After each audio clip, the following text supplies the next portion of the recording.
There we are, hitting record. And so I'd like to welcome everybody officially to Blabbing Business, this month's edition. It is April 28th, if you're joining us live. Along with me is Jana Herbison from J. Herbison Communications. Hi, Jana. Hey, Lisa. And everybody. Along video or not video, Sean Sandy with the Selling Agency, who is a selling professional, is in and out. I know she might type some things for us if she can't join us by video. Here in spirit. She's here in spirit, she says. So she is here if you have sales calls. If you notice me looking off to the other direction like this, I'm watching two different computers since I'm having to broadcast today by mobile. It's a little bit different. Sean says, is there a Blab Android app? There should be. That was something new that they were developing. It came out on Apple first. So I know it was being developed. I don't know if they've had to. There you are. If you can't find it, but it is. There should be an Android one, and it should be under Blab. Be careful. Make sure it is the same logo as Blab that we use, because I know there is another Blab app that goes by the same name that is not something that you want to fool with. So. On that note, I guess we'll kind of jump in while Sean is trying to join us, and here in spirit anyway, so she can answer questions.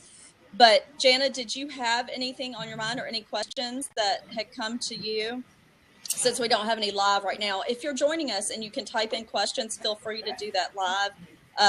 Can't accept you in a seat, but please type questions in on the live chat. Jana? Hey, how are y'all? I had a couple of things this week. One thing I wanted to maybe touch base with on the communications PR end, but mostly communications end, is internal communications and the importance of it. And of course, the one big thing that happened this past week nationally was the whole thing with Kelly and Michael. Live with Kelly and Michael, and it got me to thinking about how important it is. I'm getting ready to start back doing internal communications with a client, as far as the management, the sales team, just the entire workforce that deals with communications. And in this case, it was, the on-air talent, the management, but just how important it is to keep everybody up to date and really have strong internal communications, whether you're a small company or a major network. It doesn't really matter. It just goes to show, especially if you're very visible, how important it is. And you might, I know a lot of management, especially with legal situations, there's a fine line between keeping things quiet or, keeping things internal with a certain group within the company. But it's just really important to make sure. You never know, and we've talked about this before, what employees are going to say publicly when something goes on or they're blindsided or, and it's really important to have a really strong strategy when you're getting ready to make major changes, whether it's to personnel, whether it's to policy, or whether it's to marketing or anything along those lines. Everybody, the left and the right hand, has to know what's going on. And also you have to continually anticipate the reaction you're going to get from employees and the reaction you're going to get from the public. So just wanted to throw that out there. And I think you're right. A good policy, a written policy that can be referred back to for employees also is very important. And of course, in social media, you need a written policy. Yeah, but absolutely. You have to remember your marketing too. I think companies a lot of times are so concentrated on their external marketing that they forget about their internal marketing. Yeah. And I think from what I've seen, the more that you work that internal marketing and you're conscious about it, and the better you treat your employees and you value their opinions, that goes along with it. But you build morale, and that helps, with the face that they project for your company with external marketing as well. So yeah, and I agree. And I don't think anybody is immune to it, as I think this specific situation showed us. If anybody we would think would be immune to it, it would be like a major network like ABC. You would think they would have things in place to prevent that, policies and communication. So just some food for thought. Since I'm getting ready to delve back into internal communications, I thought a lot about it this week. Right. And welcome, Jonathan. And again, if you have any questions or comments, feel free to type them in that live chat area. Something else that was really hot online this week was, of course, the death of Prince. And all my friends know I'm a huge Prince fan. I'm wearing my purple today. Still in mourning somewhat, but a week ago today we lost that wonderful entertainer.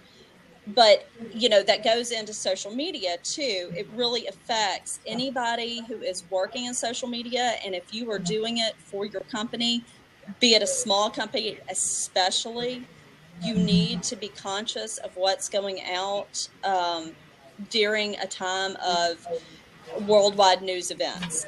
Absolutely. And this goes for whether it's something like that, because it's swept social media like instantly across all channels that I was working on. Everything became Prince focused. And the thing is, and this goes for if there's any kind of natural disasters worldwide, any kind of, we've had terrorist situations, unfortunately. And the first thing as a social media manager, you need to really be thinking, maybe not the first thing, but one of the first things that needs to be at the top of your head is, what do I have planned? If you schedule post, you need to go in and see what's planned for, say, the next 24, 48 hours. True. Whatever you think, however you think this news story is going to be hot in social media, you need to be conscious and pull and reschedule some of those posts. If it's evergreen content, chances are nobody's really going to want to see or notice or read your evergreen content during a moment of worldwide breaking news. And sometimes posts can be seen as very insensitive to what's going on. So you really need to be conscious of that and pull back and reschedule some things quite often. I know I've been, during the Paris attacks, I was actually on the road, and I've gotten to where I travel with a hotspot and my laptop, because a lot of times I can't do what I want to do from a mobile device. So I need the full desktop applications. And, it's thankfully I had my hotspot, I had my laptop. I was not driving, so I was able to pull up everything and start handling, some rescheduling at that point when that happened. But I see things go out that I know people wouldn't have put out live at that point, and they just didn't even think about rescheduling it. It's funny, Lisa, you bring that up with social media. With the situation with the Kelly and Michael, it was so shocking on Friday because they had pre-taped. She wasn't there, but the show had pre-taped on Thursday. And on Friday, the entire first 20 minutes about everything going on had nothing to do with Prince, and because it was pre-taped. And that's a situation, whether it's a television show or social media, you're right. You really have to pay attention. I don't know that I would have continued to air that. I don't know. It's so hard when you pre-tape or pre-schedule things. Like you said, you got to be on top of it because you never know what's going to happen, and you're going to look like, where have you been? You're hiding under a rock. If you're not up to date with it. I agree. Yeah, because chances are you do have to be conscious of what your market is, who your market is, and where they are. And so it may be a situation where it's appropriate to say something about what's going on, be it condolences or whatever, and make a comment about whatever it is that's going on. Or it may just be appropriate to silence your feed and, not add clutter to what is going on at that time, especially if it's not really what people are interested in at that moment. So you really have to think about that, and it could be different for everybody. But know your market again. Know your market. Know your goals. Almost everything in social media will come back to that. So, and kind of staying with social media and switching gears, I want to talk about, because I've talked to 2 clients this week about how important it is. It's so funny because people think, even I think sometimes with a client, because, I do other things. Hey, Sean. Hey, Sean. Hey. I'm sorry, Jana. Hold it. Hey, welcome. Jana, you'll have to start that over again because it's breaking in and out. So start your whole comment Spiel over again. Yeah, because the sound was breaking in and out. So it didn't, I don't think it came across. Can you hear me now? Mm-hmm. Okay, good. No, I was just talking about that social media in general. I've had to talk to 2 clients this week about they want to think they have time to handle their social media. And I'm learning that I don't even necessarily have time to, that's why I love to pull in people like Lisa, I'll just say. But one particular client is so sure they can handle their own social media. And they have every intention of doing it the best of intentions. But as we say with PR and marketing, if you get caught up with your everyday business or your everyday role, it's just, you've got to pay attention to that on a daily and hourly basis. And it's really important, just because I talked to another client about how important it is to schedule into your marketing budget, especially if you're starting out. You have to put a marketing budget together, and you really need to include social media on top of that. Advertising and social should be the first paid media, that you do if you can, I think. So there you go. I think a lot of people make the mistake, or they have a marketing budget. I've seen this happen before too. They have a marketing budget, but they just start throwing money toward lots of advertising and running specials, or either they advertise and they think they want to get their brand out there, but they really don't. I've seen it happen very prematurely before. Yeah. They don't even include a phone number, a website. There's nothing there besides the new logo and the name of the business, but there's nowhere to find out more information listed. Again, that's why you need part of that budget that to can include. Be dangerous. Yeah, well, and it goes without saying, you need to budget an expert to help you with that, because, especially if you're brand new to business, brand new to marketing, we don't all have all the hats on in our wheelhouse, so we need to get a little help. So there you go. Right. Hi, Sean. Right. Hi. This has been an adventure. So they don't have an Android app for Blab, and so then trying to go through the mobile site, my Twitter did not want to work, so I connected through Facebook, and then the mobile site is terrible. You can't search. So I just had to keep scrolling until I found y'all. That's but I did. See, and I'll say right now, if anybody with Blab is watching or goes back to watch this, there have been, I know we're in it is a beta system right now, but there have been so many changes lately, some good, but some I think are busying it up and causing issues. And like I said, it's real very interesting because I'm broadcasting from my phone, but I'm watching on a full desktop version through another account, through my personal account instead of the business account. So I'm able to see. But what's going on is like the number of viewers is different on each one. Interesting. Very interesting. I could see one of you calling in earlier on one version, but not the other. People who tweet about it or make a mention about it, I can see it in one place, but not the other. So it's very interesting. Yeah, just, kind of from an insider to watch what's going on. And why it showed when I was looking on the full desktop version earlier, it actually showed 3 different blabbing businesses. Links. Really? That's interesting. And I have no idea why that is. So it was the same time, same logo. It was, through my account as the host. Everything was the same, but it listed it 3 different times. So that seems to be a hiccup in the system. Yeah, so that was a little bit of a challenge. Well, Sean, did you have any questions to tackle?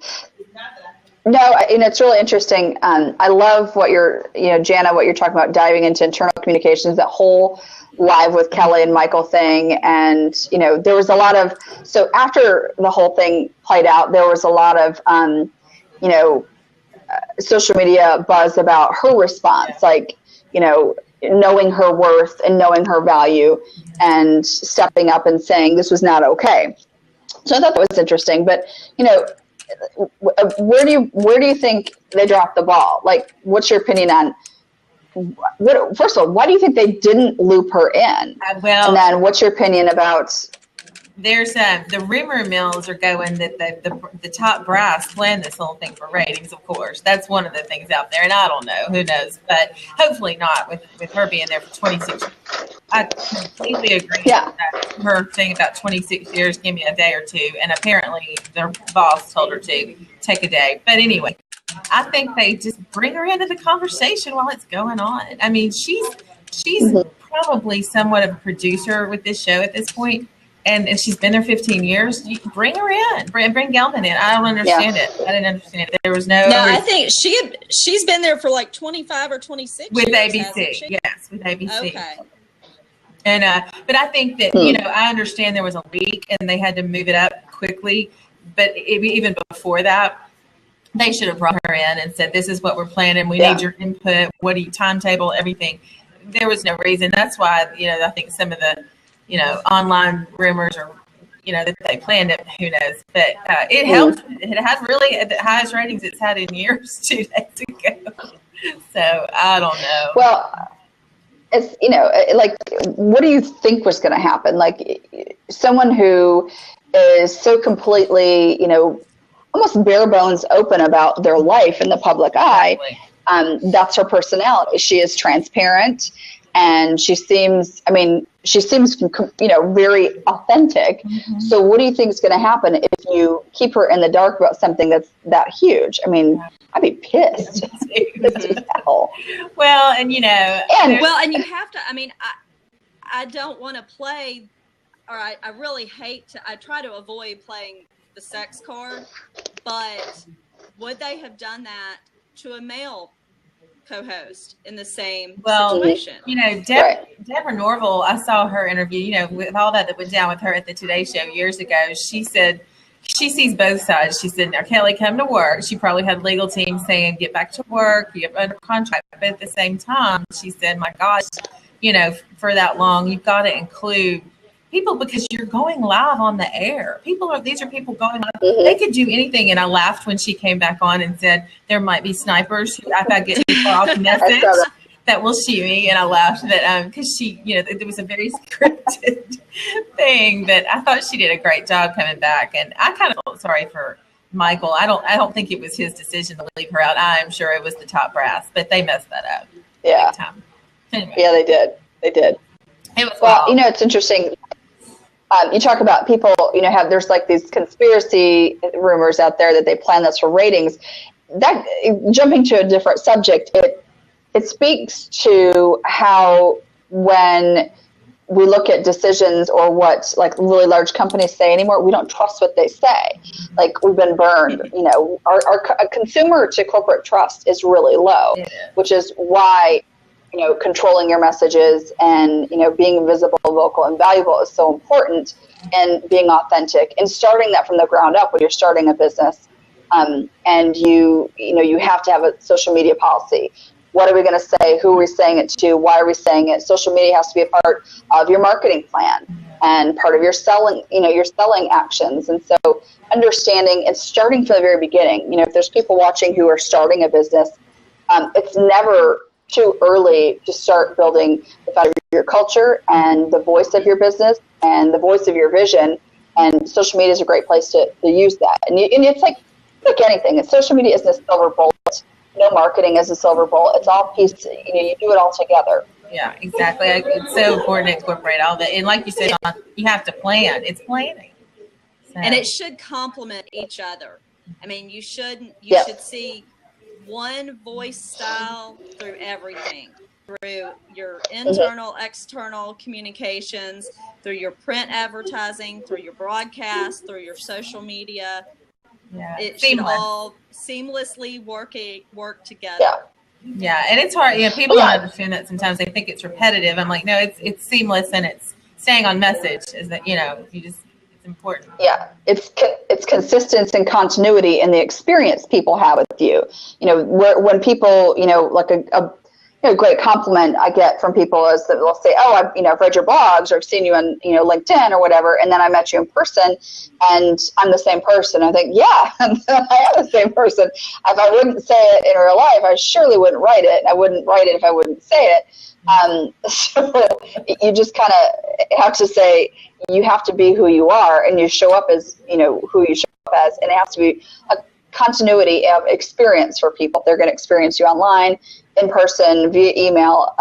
You've got to, and that goes back to branding and your marketing elements and everything. I agree. Mm-hmm. All right, Absolutely. I lost a little bit of song, but I agree. Everything I agree. I got it. Really good. Welcome, Bree. If you have any questions or comments, please feel free to type it in the live chat there. Go ahead, Sean. I think I may have interrupted, or Jana. I can't. I've got to jump off in a second, but I just want to say thanks, and it was great. I think it was fun. It's always great to apply, situations in the national, international news to, the everyday. I think it can really, even though people don't think that they'll go through that or they're dealing with that, you can really make it applicable to your situation and your business if you really think through it. Anyway, on that note, thanks, guys. I've got to head out, but I will see y'all next month. Bye, Jana. Thanks. All right. Take care. Thanks, Jana. Take care. Well, what's interesting, too, is that it shows you that, you can have hundreds of thousands of dollars and $1 million in marketing budgets and $1 million of marketing people on staff, HR people on staff, but you can still make a giant mistake. Oh, yeah. Giant mistake. And I think a lot of times, especially mid-size companies with a decent budget, they start throwing their money at stuff without really thinking it through and without consulting the proper people who need to be consulted to get a good plan together. And it's very haphazardly done. And it's a shame because money is so valuable. And it's, I don't care if you've got a little budget or a gigantic budget. You really need to have a good plan and design where you want that money to go and get the most bang for your buck. Well, what's even, it's interesting is that so like a big company like ABC, even though they've got tons of money, what's even more valuable is like trust. It's like their viewer trust. And once you break that, it's even more difficult to get back than money. It's interesting. I had this conversation with a colleague, and we've talked about this before about, where you invest in your business, and God help me if you don't hire the status quo, to change anything, to sharpen your axe or to give you a competitive advantage. But I was having this discussion with a colleague, and we were talking about our target audiences for our businesses, skipping around a little bit. And so we're talking about, corporate business. We have structure and experience to really help corporate business, but it's so much easier to do business with small businesses at this point in time because it's easier to get them to make that investment. Wouldn't we all like to have a FedEx or International Paper and list them as clients? And just using those as random examples, this is not my experience, but experience in general doing business with a really large corporation is, well, I have to fill out all the paperwork to get on their approved vendor list, right? And then I have to do this and do this. And then, to spend $5,000 on a coaching package is like, every budget, every penny, and it's just analyzed to death versus, my friend Gina, she has people who, sign up $5,000 to spend a strategic day, which is what I'm going to start doing as well, is doing strategic days for $5,000. And, some people, I know I need this, I'm going to put it on a credit card because I believe in it and I know the payoff is going to be there. So it's just really interesting about, the more layers of decisions and insulation and hierarchy that you have in businesses, sometimes you really lose touch with how to move quickly, how to respond quickly, and how to know what's happening to the people who really matter, employees and clients. Well, I think two touch words. You lose touch and with the people that matter in that whole statement, because I think the larger you get sometimes or businesses that you're dealing with, the more hoops you have to jump through. Everybody passes the buck and you really lose that human to human connection. If you're not very careful. Companies can do it right, and some of them know how to do it right, but it really, a lot of it boils down to the human to human connection. Yeah, you can have the best ideas for marketing, the best ideas for, I've seen this blow up a lot. You can think that you have the best compensation package for your employees, and this is going to, compensation is different than incentive, and it's different than motivation. Right. And, businesses all the time blow the compensation package because they're thinking in terms of incentive, and motivation is much, much different than what people actually want. They're not going and they're not asking. They're not saying, what's important to you? Is it to work less hours, to have more vacation? Is it to be more flexible? So this workforce coming up, there's going to be a rude awakening in corporate America about this workforce coming up. They want that flexibility. They want compensation is a total package versus incentivization and motivation to do a job. Very different. Well, and I think I've seen some surveys that have come out about this generation entering the workforce and what they value. And it is the flexibility, and it is moments and creating moments more than it is maybe the paycheck. And, but that's, I think in turn, that's going to be very interesting too, 10 or 15 years down the road to see if their priorities change too. Well, that's so funny you say that, because I just read, was it yesterday, the day before, an article about how millennials were thought to be sort of the revitalization of downtowns. Well, that's because they they couldn't find jobs, and they were looking for small, cheap places to live and stuff. And now you're having a bust as millennials. Most people born in like 1990 or 84 to 90 they're actually moving to the suburbs, and they're going to cause a collapse of the infrastructure of big cities. So there's just I think it's really funny, Lisa. We always act surprised when things change. Change is inevitable. I'm surprised that there's a whole generation of people who have different values and find things valuable in different ways. Like, what was that about? Why did things change? Well, everything changes. You had, World War II, the greatest generation, to baby boomers, to so. Why should we be shocked that things change? Why don't we anticipate change, get in front of change, embrace change, and just know that's going to happen? Right. And gosh, being in social media, it is a state of constant change. Oh, yeah. And that's what, for businesses, you've got to be expecting it. You've got to know how to wield it for your use. And be paying attention. And it's not only your voice that's out there, but it's your ears too.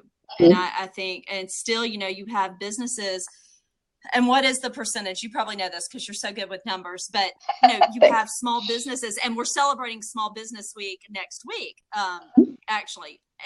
But the number of small businesses that don't even have websites yet. Yeah. I think it's half or over half that don't have a website. Well, and that's, that to me, that's a little silly in today's society. Well, and what's happening is that, the disparity gap between, starting a business and having a successful up and running business, the disparity gap between where people could slowly grow and get to a certain point is becoming wider. Like, you can't not start with certain things now. If you don't have a website, you don't have a social media presence, you just can't go anywhere. And so if you're a 30-year-old business that still yet doesn't have a social media presence or a website, no digital personality, you may have 30 years of customers that have used you, but to anyone new, your acquisition for new customers is going to be almost nil because of the way people look for new business or, or find customers. You're losing. You're losing. Right. It's definitely much lower and slower as far as a cycle. And I think for the support, anybody who deals with sales, and you can definitely add to this, but the social media and online presence supports your sales team. Mm-hmm. Mm-hmm. Yeah, you can't not do it. If people can't find you, they don't trust you. If people can't find you and they don't know what you stand for, they don't trust you. People can't find you, they don't know what you stand for, and they don't see how you're valuable, you're not going to get their business. And that happens. Or they're gonna try to find you and they can't, and they still may really like you, but they may wonder what you're hiding. Yeah, it looks bad. You may not be shady at all, but it looks shady. So it's, there's perception. You're going to have a perception whether you're putting yourself out there, or you're going to create perception, whether you're putting yourself out there or you're not. Yeah. People are going to make up their minds. Yes, it's either you set the tone, you set the pace, you tell people what you stand for, or people are going to make assumptions, and you're leaving your brand value, your brand promises up to everyone else, which is right. Well, and that kind of leads into a question that I did have that somebody has asked recently, and it's we tend to be, I guess, in a high conference time right now with lots of industry shows going on and things like that. And I had somebody ask, they're on Twitter, but they really don't understand how to maybe best use that when they're going to these conventions and shows. And so we had a discussion about creating lists and, in Twitter and creating your list, and you can make a private list, and something that's really good. And this is something I do for clients too, when I know they're either having a presence at an event and speaking at a conference, or whether they're just walking the floor, meeting new contacts, but is to create a private list and throw those people in that private list, whether they want to follow them or not, to put them in that list. So at least they have a good way to watch what's going on with that person or that business. And then they may want to reach out and contact them via another channel down the road. Right. But it's a good way, or they can create a public list that others from the show may subscribe to, and you may get some publicity that way as well. Yeah, or, joining in with hashtags and telling people what's happening. I like, at our novel luncheons, I'm trying to encourage people to say, tell people that you're here, tell people that you're learning, tell your current customers and your future customers that you care about, what's happening in the industry, that you care about, bringing back valuable information to them, that you care about, improving what you have to offer. I don't get why people don't do that all the time. Right. I know. Well, I know you and I both, and I don't know. You can take the horse to the water, but you can't make it drink. Yeah. I like to say you can't beat a dead horse to water. That too, I suppose. So, all right. We've had a couple of new joiners. Welcome. And if you have any questions dealing with sales or communications or social media, we've lost our communications and marketing expert, but I know Sean and I could probably still field some questions. But if anybody has any quick questions before we wrap up this month's show, feel free to type them in the live chat section. We would certainly love to have your questions and help you out if we can. We appreciate everybody joining us today. So I'll wait a few moments, but Sean, did you have anything else that was on your mind dealing with sales or selling, marketing, anything? I'll tell you what, I'm going to launch something, or I'm launching something, and I've been doing it, but I've just wrapped it up in a package, giving it a name now, Lisa. So, someone just recently hit me over the head with this, because I've been doing it, but I hadn't put a name on it. We're launching these strategic intensive tracks now, which are, we're finding with small business owners that a 3-month to 6-month engagement, sometimes it's too much to try to get them to come out of the office or to meet with them sometimes. If we have one particularly refined scope of things we're trying to do. So we've launched strategic intensive days, which are, we're going to meet with them for a full day, we're going to wring your brain dry on that day, and then we'll follow up with 3 months afterwards. And the one I'm most excited about launching, there's 3 different tracks, is selling for non-salespeople. Everyone should sell. Bankers, that'd be me. Service professionals, lawyers, doctors. The medical field is so competitive now. You've got, the collapse of small practices and small businesses into, mega medical giants. And so you've got to be able to sell now, even as a doctor. Word of mouth is not good enough. So it's an intensive that really teaches people we need to define who your audience is, how you're different, how you present yourself uniquely, where you show up to find them, what do you say to them, and how do you layer a process on top of that so you can repeat these activities to get consistent results. So, and I'd say not only who your audience is, but who your audiences are. Mm-hmm. Oh yeah. For the industries, that you're talking about.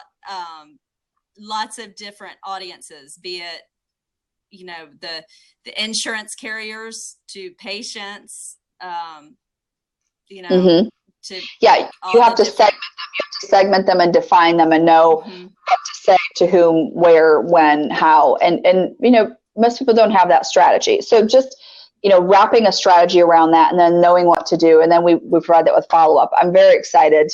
I had a call today with someone, a banker I'd coached last year on how to sell himself. And I didn't really plan on doing any individual coaching or, professional development like that. But he told me today, he said, I can't tell you that how important this has been for me this last year.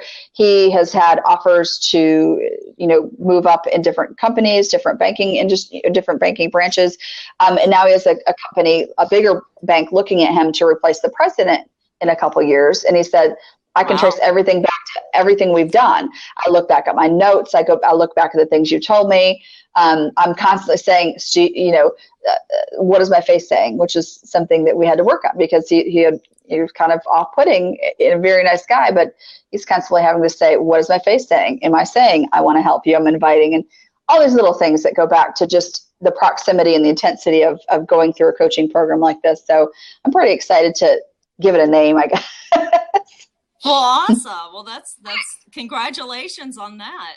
Yeah. Well, I thanks. love those milestones, and when we set goals and we're able to reach them, and I, that's for anybody in business too. I think, we could pass that on as a tip, is definitely set your goals and be realistic with a timeline, but and something to reach for.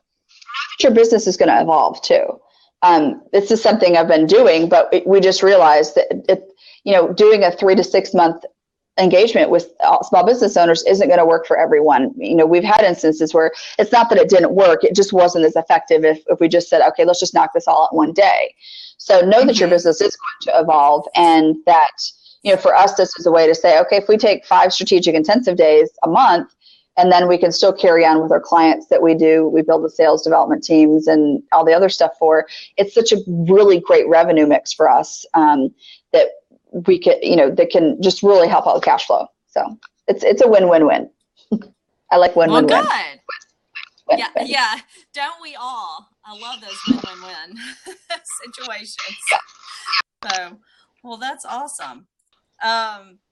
All right. Well, I guess if nobody else has any questions, we'll probably go ahead and wrap this up, unless you have any other comments, Sean. If anybody's watching and they want to know more. Yep. Can you hear me? Yes. The video is locked up, but but I can hear you. Okay. Yeah. I started to say, feel free, put your website down in there in the live chat section. I'm going to do this. I don't know how to do that on the mobile. Come again? I don't know how to do that on the mobile. I see the live chat, but there's no place to like really add it. Let me try it this. It says actually, since I'm on mobile today too, and I can see it says add your 2 cents, and if you click on that, well, I'm on the mobile. You can type in there.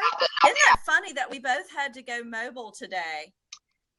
Yeah, it is. It is. Well, the sellingagency.com, you find me, or at Selling Agency on Twitter.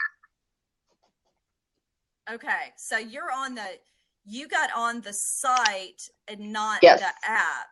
Yeah, because they don't have an Android app. Okay. At least I couldn't find it in the Google store. I saw that you were talking about. Man, we've had all kinds of interesting and new things to experiment with today. Talking about evolving, and you just kind of have to roll with it. Here, I can type in again. Would you like your website there? Yeah. Sellingagency.com. That'd be great. Thank you, Lisa. The with THE in front of it. The selling. I always, half the time I type in selling agency and half the time I type in the selling agency. So the selling agency at or thesellingagency.com. Thesellingagency.com. Just the website is fine. Okay, you're cutting it in and out again. Look at, can Butter. you see that? Thesellingagency.com. Okay. That's perfect. So there's the website for Sean, and my email is in there, and we'll put my website right here.